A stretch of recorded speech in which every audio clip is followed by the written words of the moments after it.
आप जा रहे हो, जाने वाले आए होंगे, एक बार खड़े होके उनका चेहरा देखा, फिर आया पासे देखा। अंतर तो पता होना चाहिए ना। गए जब किसे थे, आए जब किसे। अब तो सब खुश हैं, बैठो। पर इस खुशी में आया पीछे वृद्धि नहीं पाई तो भी बात नहीं बनी।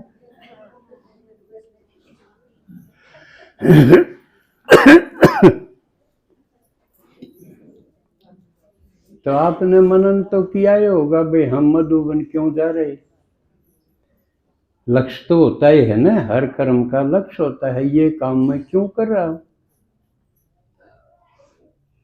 तो हर एक का अपना अपना ताना बाना होगा।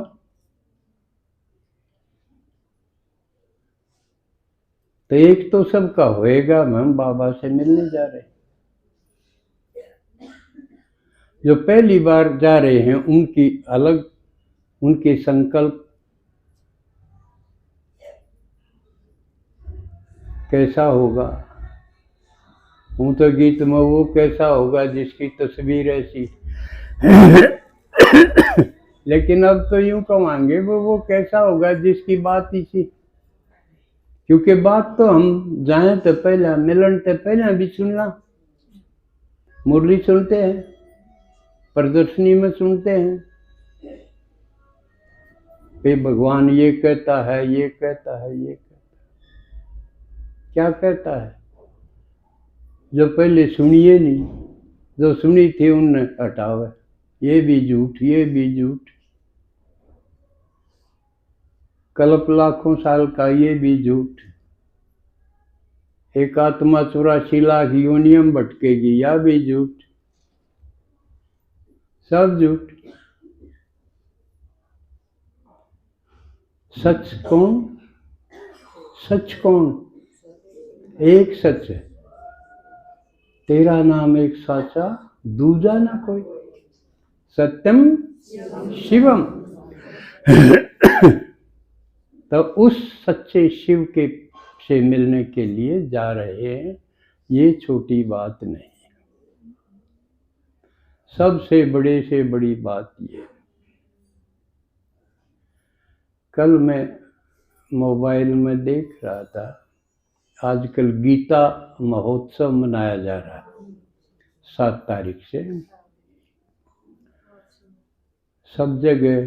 तो ORC में था फंक्शन, बहुत से महात्मा, लाल रंगधारी, गेरुआ वस्त्रधारी, दाढ़ी वाले भी आए हुए थे काफी,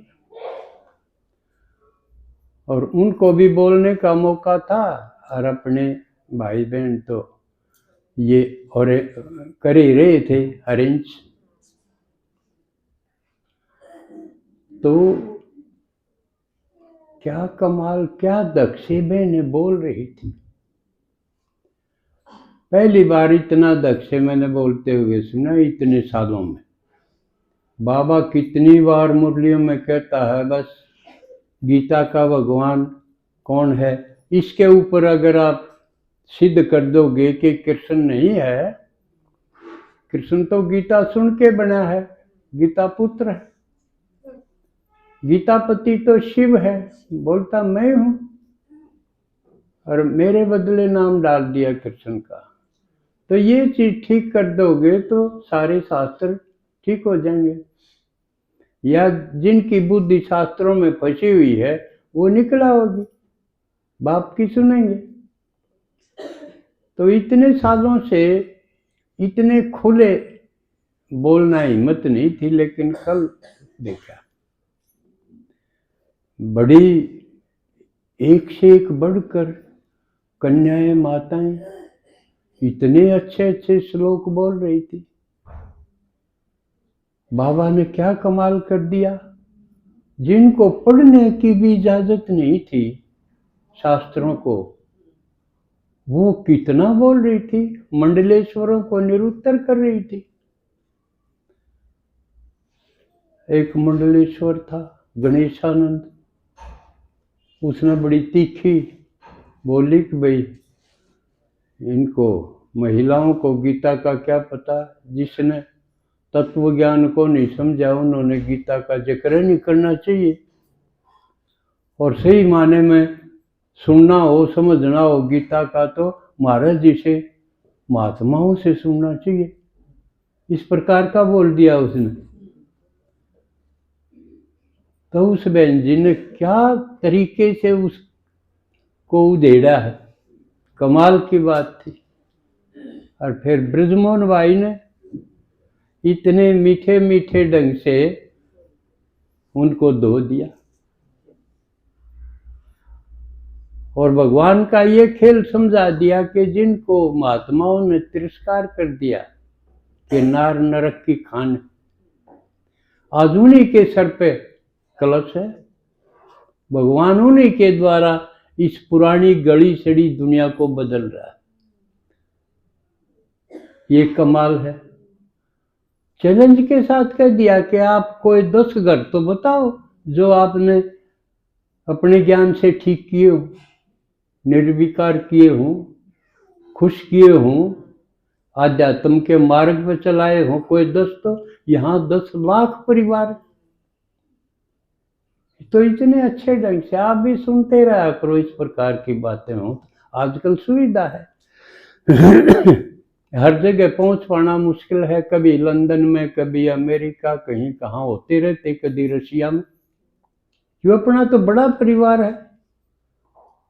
रोज वाणी एक एक दिन में कई जगह वाणी। गणिया का तो बेरा ना पड़ता, आज का अपना के बेरा है जो आप ना अखबार में डालते ना और किते।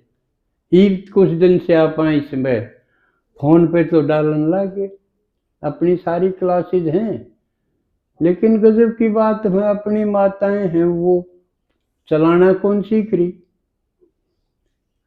किसी का खरीदन का ब्योत को नहीं, सारे पीछे और किते गेट दे वो बुढ़ापा पेंशन वाले। नहीं तो उन पर तो अधिकार रखा भाई इसमें मेरी चीज तो ले लें दो। तो इतनी शक्ति, क्योंकि भगवान आके नारी सशक्तिकरण कर रहा है। तो आप में इतनी शक्ति तो होनी ही चाहिए। तो ये जरूर ले लो और सीख लो, थोड़ी सी बार में आ जाए। मन भी आ गया।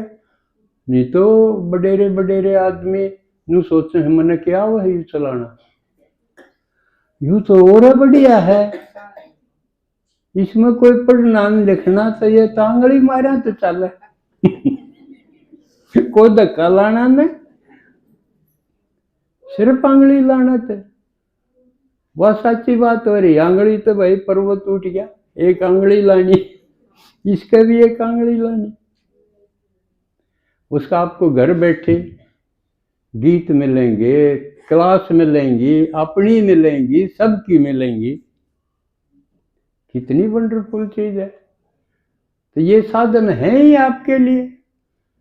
ये टच फोन है, ये माताओं के लिए है, खासकर जो अनपढ़ हैं, समझे। तो थोड़े मॉडर्न हो, अपडेट हो जाओ और इनका फायदा उठाओ। अब कुछ बातें मधु बन जाने वालों के लिए रह जहां